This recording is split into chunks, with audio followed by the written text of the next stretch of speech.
మీ 10 digits mobile number పేపర్లో క్లియర్గా రాసుకోండి. ఈ 10 డిజిట్స్ మొత్తం కూడితే 26వ నంబర్ వస్తే చాలా. మేము 8న పుట్టాము, 17న పుట్టాము, 26న పుట్టాము. సో మాకు 26/8 మా డేట్ 8. ఇక్కడ సెల్ ఫోన్ నంబర్లో నాకు కాదు, సెల్ ఫోన్లో ఉండే నంబర్స్ 10.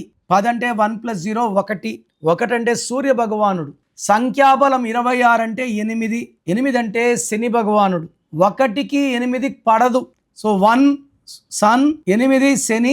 పడకపోవడం వల్ల పనులు లేట్ అవుతాయి, జరుగుతూనే ఉంటాయి, లేట్ అవుతాయి. సో నెలలో అవ్వాల్సిన పని 2 ఏళ్ళైనా 3 ఏళ్ళైనా సాగుతూనే ఉంటుంది. సో 26 నంబర్ వాడడం వల్ల రావాల్సిన డబ్బులు రావు, జరగాల్సిన పనులు జరగవు.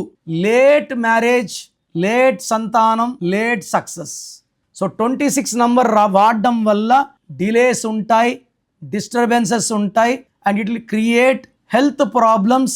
భార్యాభర్తల మధ్య సఖ్యత 1కి 8కి పడదు.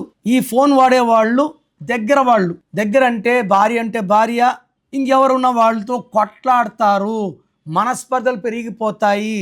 సో మీ లక్కీ మొబైల్ నంబర్ ఏంటి?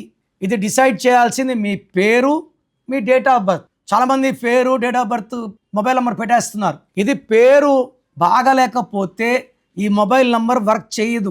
సో మీ పేరులో రాంగ్ నంబర్స్ ఉంటే టేక్ మై అపాయింట్మెంట్. మీకు లక్కీ నంబర్ ఏంటి, లక్కీ మొబైల్ నంబర్ ఏంటి, లక్కీ కలర్స్ ఏంటి, లక్కీ స్టోన్స్ ఏంటి, సంతకం ఎలా చేయాలి, ఇవన్నీ వాడుకోవడం వల్ల లైఫ్ అంతా కూడా అద్భుతంగా ఉంటుంది.